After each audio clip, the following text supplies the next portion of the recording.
and welcome back to a new video in 2025. The last time I made an IndyCar video was, I think, just before the season ended, and then I got really busy with work, and this is just for fun. I'm just an average casual viewer that likes to talk about IndyCar, so I was like, okay, I gotta kind of pump the brakes a little bit on IndyCar. It was the end of the season, so I was like, I'll just go focus on work right now because that's real life.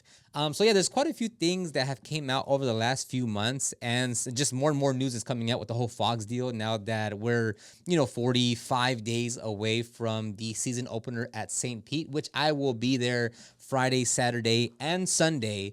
I also got the paddock pass, or whatever it's called, the pit lane pass. So we will be consuming all things IndyCar over there. So I'm just gonna go about some topics that I pulled up here on Racer, and just kind of give you my thoughts on a few things. One thing I want to kind of one thing I want to talk about is the new car that they're proposing in 2027. And I know there was a lot of negative feedback, criticism about the car, where some people are saying, hey, we need to be more, kind of have a think outside the box and be a bit more aggressive with the design. Others are saying, yeah, like, hey, I'm okay with it, just being like a micro adjustment to the car and kind of, working on the weight and such. And my thing is like, anytime you think about IndyCar and people start to talk about like, oh, here's what the series should do, they immediately start to jump to things that are just so costly that you're setting yourself up for failure because your expectations are so high based on what the series can afford, right? So if we're referencing Formula One, right, they can change their regulations and the teams can spend tens of millions and hundreds of millions of dollars on R&D and testing and wind tunnels and engineers because it supports that, right? They have the big brands. They have, these brand deals are 10, 20, 40, 60 million dollars for a sponsorship. There's actual revenue and money behind these teams that support that kind of formula, that kind of regulation. Whereas with IndyCar, I mean, black and white, it's not like that, right? So when you talk about creating a new car and you're saying, oh, V10s, V12s, V8s, oh, it should do this and it should do that. When you look at the series, is if you want to set yourself up for failure and say, oh, well, this is why IndyCar isn't growing. Look, they're doing the same car again. It's like, well, you got to allocate your resources pretty effectively with a small series, right? And that's what it comes down to is the money part, right? So my thought process is I would rather, and I saw everyone saw the design that Adrian Newey came up with, and people, not that this was a car, but they were just kind of looking at that. My position with the new IndyCar, car, is I would rather it be like, for instance, aside from the first maybe 3 to 4 iPhones, every iPhone after that has been a very marginal difference in design and features, right? One, because we've already skipped the gap of like exponential technology for now, right? The first iPhone to the fourth iPhone, it was like, whoa. Like, there's new features, like, this is crazy, like, there's nothing like this in the world. But, you go to the previous iPhone 14, 15, and I can't speak that way. I'll stutter a lot. Don't mind it. There's the, iPhone 14, 15, 15 plus, whatever. Between all of them, one has a better camera, one has this, but overall, it's nothing significantly different from the last 13, 12, or 11, right? Just because it's such, one, there's not big improvements. And then two, well, you still need to make other phones in the future. So you'll reserve some features. Maybe they're not fully ready. Maybe you can expand on them a little more. Maybe you just don't want to release it because you want to release it 2 years from now and you want to get sales for that feature in 2 years or the next iPhone release.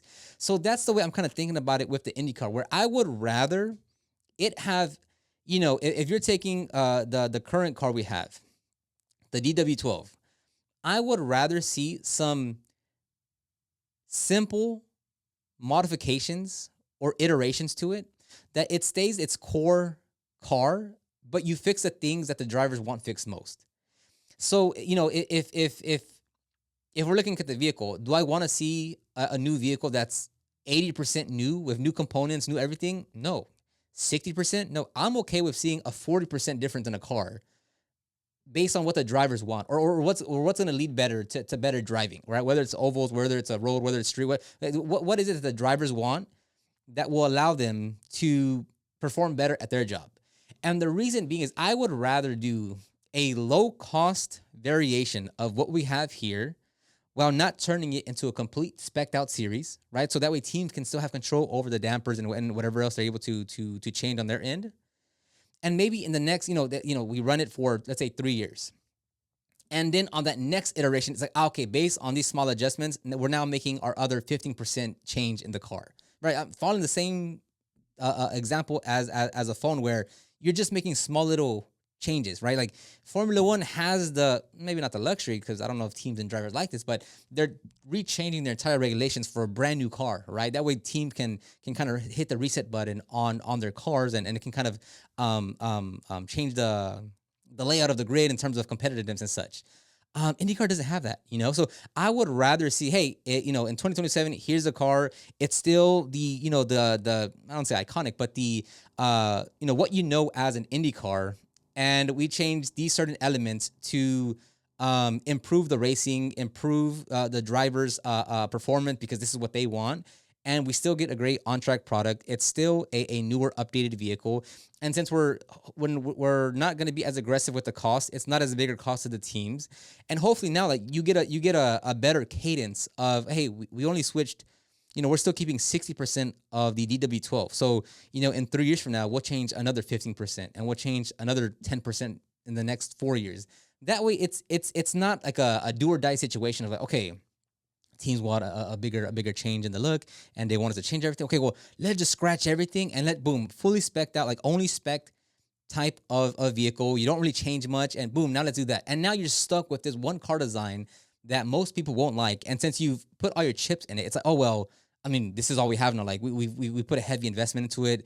The teams bought the car already. The Laura already started making this is it. This is what we have. I would rather say, hey, let's take the DW12, improve 40% of it, keep the most of what we have, just improve on where it needs to improve, and let's keep a cadence going over the next, every 3 years, new improvement, every 3 years, new improvement, and keep the cost low. That way, it's more realistic to have that kind of mentality. Versus, again, every time someone talks about this series, oh, well, we should go to an international race. Oh, let's go back to Japan. Oh, let's go back to Brazil. It's like, we don't have the money to do all these things. If you had the money, you could do more things. And if you don't have the money, you can't do as many things. So that was my big gripe of seeing everyone kind of talk about the DW12 or at least, the renders. So that's my take. I'd rather see a small change and keep the core of what DW12 is, and just fix what the drivers want to be fixed, so they can drive and race better and put a better on track product, and go from there. So next thing that we can talk about here is the Fox deal. So everyone's seen the Joseph Newgarden's ad commercial on Instagram, Facebook, YouTube.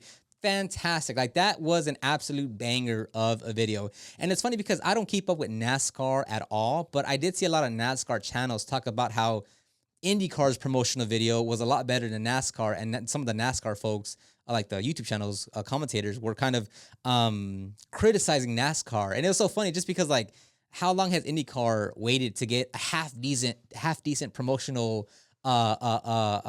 marketing asset out there, right? Like, how long has it been? And, NASCAR, they just sold out Daytona for the Daytona 500. They're the biggest motorsports in America. Like, they have all the accolades and the viewership and everything.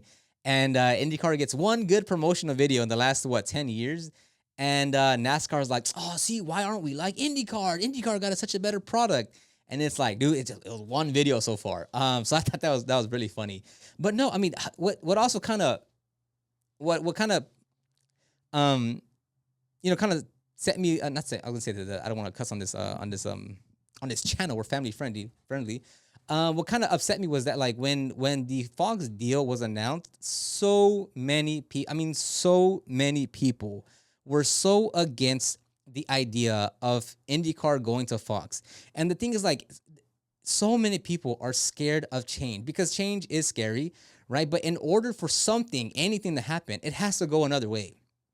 Good or bad, it actually doesn't matter. I mean, obviously, you want to go in the right direction and go in the right direction, but nothing changes if nothing changes. So when it was announced that Fox was going to take over the streaming rights for IndyCar, I was like, oh, this is good news. Like, this is a new network. Maybe they're going to come with something different. But I started reading the articles and the comments, and it's like, oh my goodness, aside from IndyCar going to a V12 and going back to international racing, it's like, well, I guess, none of the IndyCar viewers are going to be happy because, like, the expectations are so unrealistic. That's like, I mean, so again, I had no opinion about it in terms of like, oh, it's going to be good or bad. It's like, oh, let's just wait and see.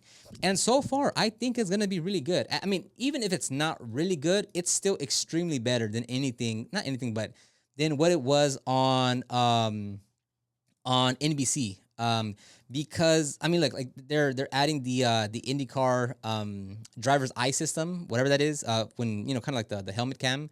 They're gonna add drones to the races like they do in NASCAR. So already it's like, oh wow, like actual technology being implemented. And one thing I am really hoping, which I didn't read the article, so maybe they did talk about it, but one thing I really, really, really hope is that they add better graphics on the stream because man, those old I mean, you can go back 10 years and you have just about the same graphics on the IndyCar races that you do last year.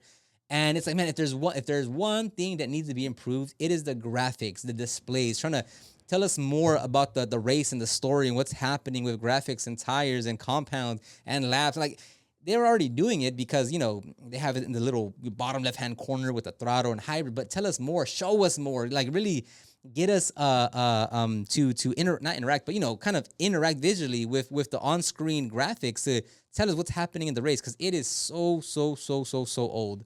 And I feel the same way about IMSA because obviously with the hypercars in WEC, you have your stint energy, you have your fuel, you have your tires. And they do it so well to display all the graphics in terms of you have your accelerator, your braking, you have your gears, and then they let you know very well like what lap their tires are on, where their stint energy is at, where their fuel's at, and it really brings you more into the race in terms of like what's happening and what are they kind of juggling in the race and in the strategy to win the race versus with IndyCar and even IMSA. You don't really get that, right? IMSA doesn't even really play that stint energy angle, right? Because they still follow those regulations, but you don't really see them really like talking and kind of digging deep into the stint energy that they have on whatever driver is doing the stint. So yeah, I'm super excited to see. I'm just excited to see. The only down part about going to the IndyCar race in person in St. Petersburg is that I'll watch it after the fact. But it's not that it's gonna suck, but I won't be able to see for the first time the on-screen production of Fox, because I'll be at the race. So obviously, it's gonna be badass being at the race. But I'm gonna kind of miss out on, oh, look at these new angles. Oh, look at that camera. Oh, look at these graphics. And oh, look at, like I'm gonna miss that. And I'm not gonna, on the TV, you're gonna hear the Will Buxton and James Hinchcliffe and Kevin Lee, I think it is. That signed for the Fox deal, and so I'm gonna miss that live. I'm gonna watch it after the fact because I'm very, very, very excited to see their streaming product and how they're kind of putting it all together. But that is something that I'm like, man, we're gonna miss all that. Like that's but in person is still. I already bought the tickets. Like it's gonna be fantastic. And the next one, yeah, we could talk about Will Buxton going to lead the Fox IndyCar broadcast team with James Hinchcliffe. Now this is something that I think everyone, if anything, wanted Hinchcliffe back in the commentator role because he does such a fantastic job. He's a previous driver. He's a race winner, pole for Indy 500. He's had a major crash. So he can give you the full insights into being an IndyCar driver, what it takes, the tracks, giving you the breakdown of, just what it takes to be successful and what goes into the strategy. So I think him staying in the Fox in the commentator role is going to be fantastic. And if you pair it up with some good graphics, this dude I think is going to do some work in the commentator's booth. And Will Buxton, everyone knows him from kind of the European side of F1, Drive to Survive. Me, I'm not a hater of him. It just I've never really. I wasn't really like, oh my God, like we need to have this guy. But I am excited to see him just because he does have he has a big fan base. And he's been an IndyCar fan. He says his whole life. How long that is, I don't know. But, he's been active in IndyCar since 2012, 2014, I think. So that's a plus. I'm excited to see Will Buxton and James Hinchcliffe together because they're buddies. You can see them; they have good chemistry when they're on F1 together. It's not Kevin Lee. I'm sorry, Townsend Bell is the third guy. So yeah, I'm excited for the commentator. Again, going back to like the St. Petersburg things, like I'm gonna not miss in terms of like I missed something, but I'm going to miss literally like seeing the on track the streaming product because I'll be at the race, but it's gonna be cool to see how he calls the races and how he hypes up the race and how I don't know, just it's going to be exciting to see Will Buxton, Hinchcliffe, and Townsend Bell in the commentator role. So I'm really excited for the Fox deal. And another thing I want to talk about is Conor Daly. Finally, like this dude is I mean, if there's one person that deserves a seat in terms of just getting by the bare teeth and securing that spot, I mean, it has to be him. For a while, I think I don't know if it was hate towards him, but I don't know. It's like people kind of dismissed him. And again, like I don't know his entire career, but I like the guy. I mean, he's so literally anytime you go and see anything IndyCar related, whether it's on the IndyCar YouTube channel, their Instagram, whether it's on the PREMA live stream, whether it's on like someone's IndyCar channel, like he's always everywhere when it's anything IndyCar related. And it's just really cool because you can tell like he really loves what he does and like he wears his heart on his sleeve and like this is what he wants to do and this is where he wants to be. So I hope that he does fantastic with JHR and he produces results with Stingray Robin.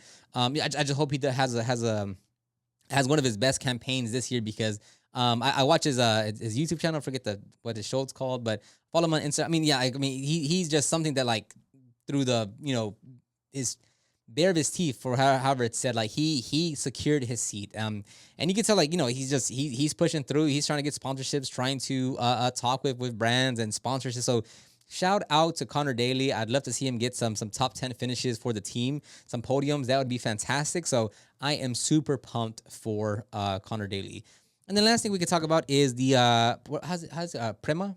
Is it PREMA? So I mean, yeah, like another exciting thing for IndyCar is PREMA joining because this is a pristine organization coming from Europe that has produced some of the best talents that we've seen in F1, right? What is it? Charles Leclerc, Ollie Behrman, Kimi's there. There's a whole list of them. And another thing they've done was sign Romain Grosjean. I mean, he's a reserve driver, but when I saw that, I'm like, who needs a reserve driver in IndyCar? I mean, the last one that I know was Yuri Vips for Reho Letterman Lanigan, and I was like, well, I mean, what's he doing? Like, what's the point of what's the point of a reserve driver? So it would be cool to some degree to see Grosjean back in a car. I mean, I think he helps out the series a lot for his notoriety of just him being Grosjean. Colin Eilert, I like him a lot. When they dropped him, I wasn't, I was disappointed when they dropped him. I was excited when he got back as a hypercar driver for Hertz Team Jota with the Porsche 963. Robert Schwartzman, again, he's solid. His stints in the AF Corsa with the Ferrari 499P, solid guy. So it'll be very interesting to see them. I am rooting for Colin Eilert. I think he's a cool guy, good driver, and yeah, I like the team, but I'm wondering if any at all, like, is there a potential that Romain Grosjean like takes one of their seats? That'd be kind of interesting. I don't see that happening because I mean they're too talented. I mean, not that it can't happen, but I mean they're two talented drivers, and it's only a 17 race schedule. I mean, hopefully next year there's Pato Ward on the press media was talking about that they're still in deep conversations of making adding a Mexico race in 2026, which would be stellar, and I would 100% be there. But yeah, I'm just curious of like, what is it more of an advisory role that he's there, or is it like advisory, but if one of these drivers don't, they're not performing to the to where they're supposed to be, he'll kind of hop in for a few races and see if he's doing better or something. So anyways, that is going to be the first video of this year. I just kind of sped run through all of these. I'm super excited for IndyCar. That is, I think this year we want to try to go to St. Pete, Barber Motorsports, the Indy GP the road course version, Road America, and maybe, but not really. Most likely not the Laguna Seca race or some California race. So I'm super excited for it. I'll be going through to the WEC race at Coda. I'll be going to a few IMSA races this year. So a lot of racing to attend. But yeah, let me know in the comment section down below. What are you guys excited about? What's kind of some of the news that you're most that you were most interested in reading, or what things are you looking for in the 2025 season that will really like just wow you for IndyCar? I'll talk to you on the next one.